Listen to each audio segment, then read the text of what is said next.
I've just finished up this lovely LG 400 FT. Now, it's going to be used, it's going to see out most of its working life now on the Hunter Field target circuit, so I've made some changes to the layout of the woodwork. I've made a few subtle dimensional changes as well. I'll start from the back end. As you can see here, I've just made up a couple of little post extensions for the butt hook on the back here. The chap who owns this is quite tall, and the length of pull on these is relatively short for prone shooting. Of course, when you're laid out at full stretch on the deck, the length of pull will generally want to be a little bit longer than you may have, certainly for a 10-metre gun, for instance. The cheek piece, you can see I've made an extended cheek piece here, and I've also set it further back on its mounts. Now, again, for Hunter Field target, when you're laying across the top of the gun, you'll find that in a lot of cases, you'll want to pull your head back from the scope a little bit out of your optimal eye relief. You can close that image down that you see through the scope, and of course that's almost impossible with the shorter factory cheek pieces. And given the extra length that I've had to add on to the back end of this, or an extended cheek piece is the way to go.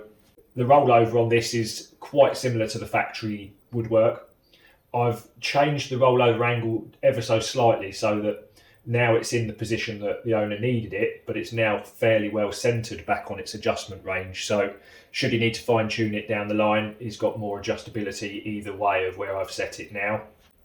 The grip's been extended in terms of its overall depth. This is not far off of a standard medium size factory Walther grip. So the palm swell and the wrist support, that's just over a medium size, but I've got nearly 3/4 of an inch of additional grip at the bottom here. Normally on an HFT gun, we would always be wanting to cut the grips off as near to your palm as possible, because at no point can that bottom of that grip touch the ground when you're taking a shot. We've got a lot of depth on the hamster up front. This is absolutely fine. There will be a lot of drop on the butt hook as well, so this is never going to come anywhere near the deck. So that was a compromise that I was willing to make on there. You can see it's got an LG 300 Dominator style hamster, so a full length hamster up front. It's set relatively deep as well. Now when the action is in, this comes in just a fraction underneath the 150mm maximum forend depth you're allowed. So most HFT rules will stipulate a maximum forend depth. So that's anything forward of the grip, so not including your grip. So anything forward of that, be it a deeper forend on your stock or a hamster or little bobbin hamster or any of the other add-ons that you may have. In most cases, they can't be any deeper than 150mm measured from the barrel center line down. So not from the stock, wherever your action happens to sit in your stock that you've got, it's measured from the barrel center line to the lower edge of whatever you've got up the front there. So this comes in at about 146mm, so just within that maximum. This would be too deep for me. I'm sort of 5'7". I would actually have mine, the lower edge of my hamster would almost be where the top edge of this hamster is, so somewhere more like 130mm for myself. But again, chap who owns this is well over 6 foot, so that additional depth up front's no problem.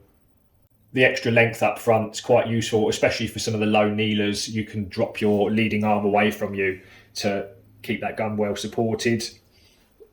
The hamster itself is actually made slightly taller, and I've changed the radius on the underside of this.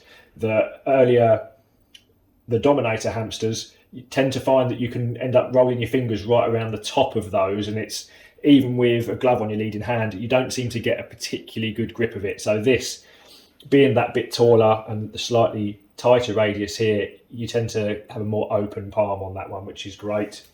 I've changed the way that the grip mounts. On the earlier 300s, there was effectively a bolt that went straight up through the grip, and there was a barrel nut inside the chassis to allow you to swing the grip out. Just tightened up, works fine.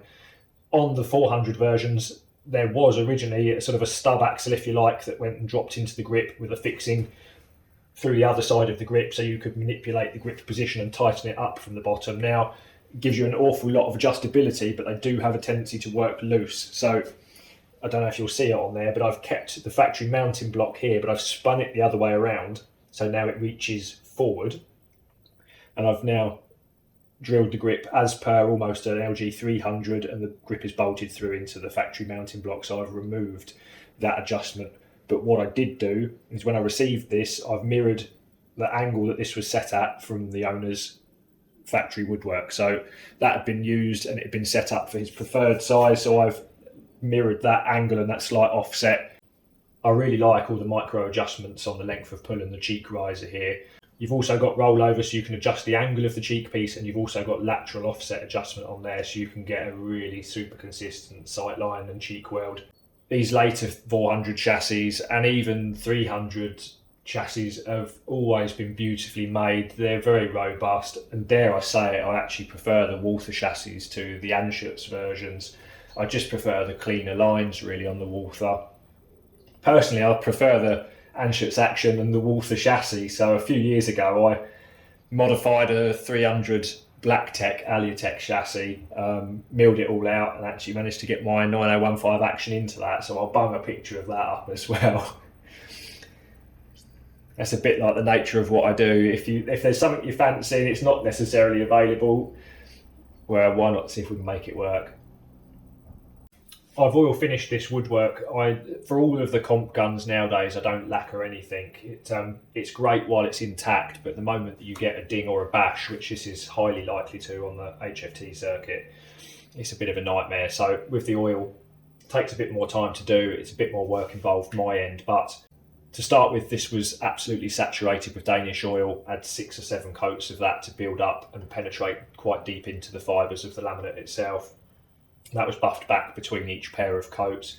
And then after that, it's been given sort of 6 or 7 coats of true oil. Now, true oil gets a bit of a bad press, really, and that's usually because people rush it or slap it on too thick. But if you get it right with a bit of practice, if you consider it more of a rubbing lacquer than an oil and actually use it as a surface finish, it gives a very robust, practically waterproof finish. And if you do ding it or bash it, it's very easy just to flat it back with 1000 grit or Scotch Brite if you've got some dings in here, which this invariably will get. It will be super easy just to flat it back, get a couple of fingers full of oil in there, rub it in hard, and then you'll be ready to go again. So always oil up all the comp guns. Yes, it takes a bit more time. I mean, this has actually taken the best part of nearly 2 weeks to actually get a decent finish on here, but of course that's only 5 minutes a day. But it's well worth spending that little bit of extra time. Lacquering, I could have had it lacquered and out the door like in 2 days' time, but realistically it will look nice for a little while until you start getting dings or bashes, and then you've got an awful lot more maintenance to do. So certainly for competition guns and for a lot of the pest control guns that are absolutely out in terrible weathers, I'll always end up oiling those. So just the way I've always done it, it works for me, and it's easier for you to maintain down the line. So certainly something to consider if you're building your own. Hunter field target's quite a different discipline to a lot of others, so certainly very different to how you'd set up a gun for FT, field target, and even 10 metre, which of course this was primarily derived as a 10 metre gun, but with a few smaller modifications, they are absolutely fantastic. Now, there's absolutely no reason why this couldn't win you a Hunter Field Target World Championships if you do your part. I'll see you in the next one.